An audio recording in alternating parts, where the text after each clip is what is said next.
Hello, my lovelies.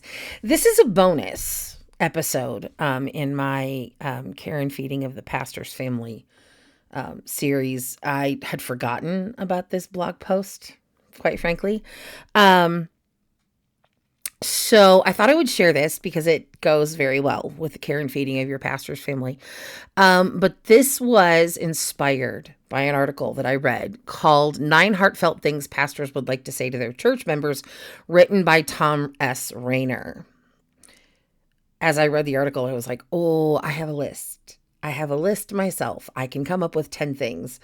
So this blog was posted under the title Things Your Pastor's Wife Wishes She Could Say Out Loud. Now, for a lot of reasons, we can't say these kinds of things out loud to congregants. Couple of disclaimers. I tend to refer to clergy using he, him pronouns because that is my lived experience. I was a pastor's kid. My father was in the ministry for a few years, and I was a pastor's wife. I tend to use she, her pronouns when referring to the spouse of a pastor because, again, that is my lived experience. Also, when I have talked to clergy couples where she is in ministry and he is the clergy spouse, men don't seem to deal with the same kind of expectations and nonsense that pastors' wives do. And I frankly have not had enough conversations with non-binary individuals or clergy who have non-binary spouses or same-sex couples in which one of them is involved in the ministry to have a strong opinion or a good idea of what they deal with. I don't know if that's because churches that would hire those folks are more progressive and tend to be less picky. I don't know.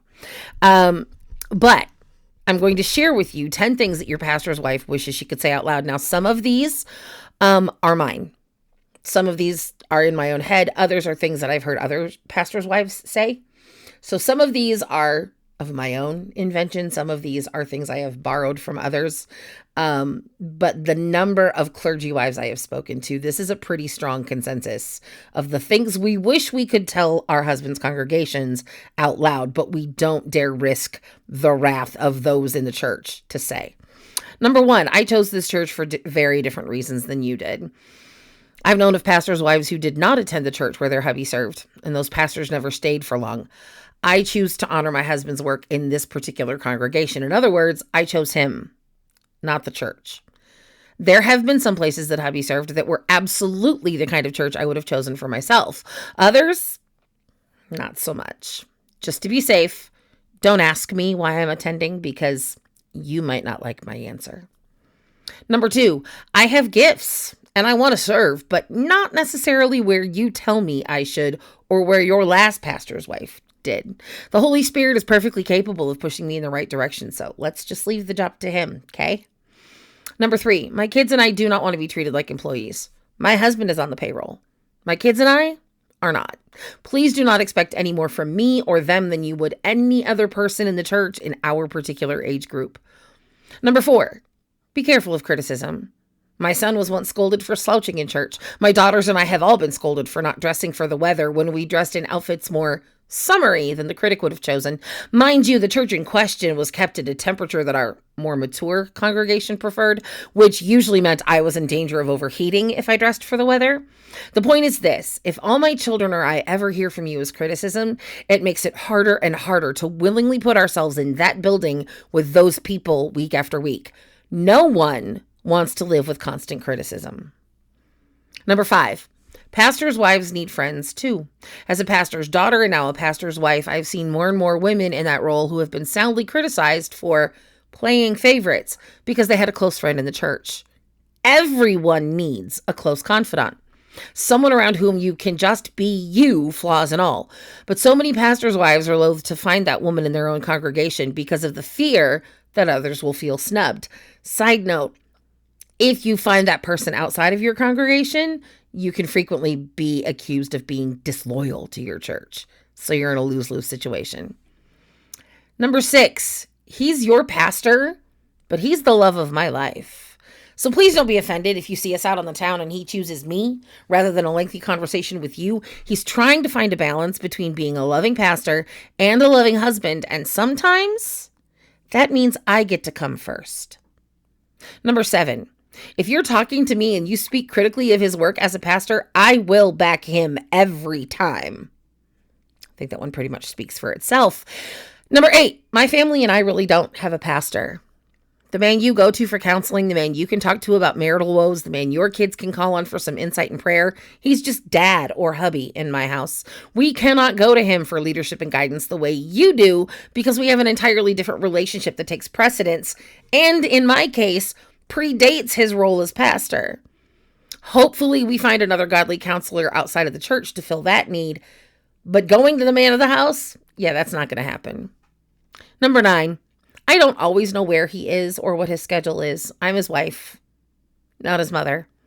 He is almost always in the church building before me when there's a weekly service or event, so asking me, "Where's your husband?" the minute I walk in the door isn't going to be productive. Side note, it's just going to irritate me. I try to keep track of what's going on with the schedule for family purposes, but that's about it.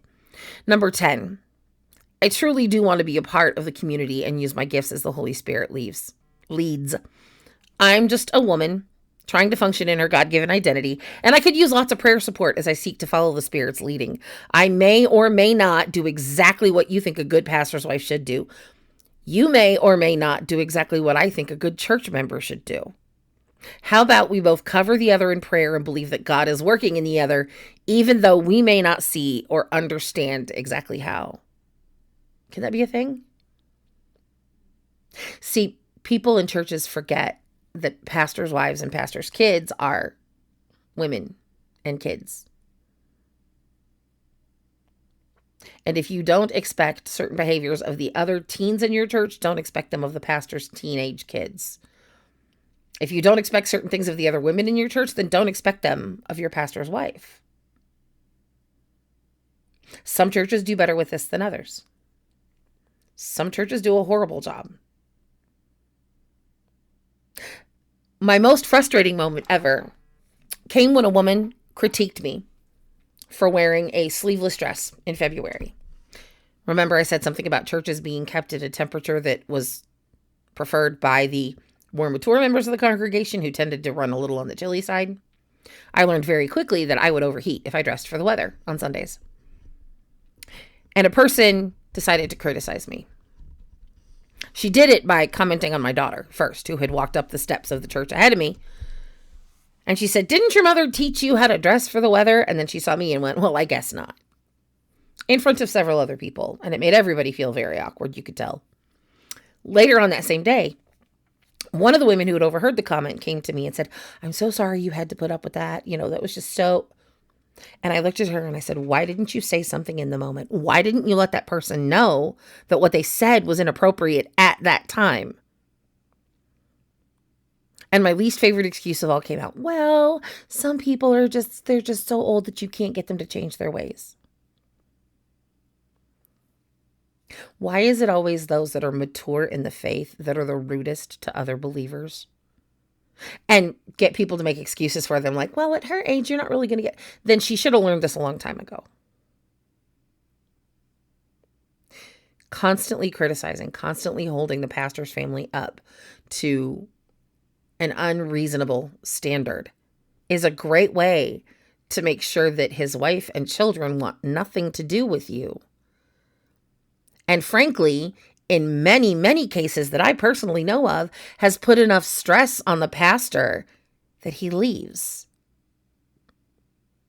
See, if you treat his family like crap and he's a good father and husband, you will force him into the position where he has to make a choice that will leave you without a pastor in the pulpit because you had unrealistic expectations and were hypercritical of his wife and his kids. And if he's the kind of man that will choose them first, you'll lose him because you refused to love on them.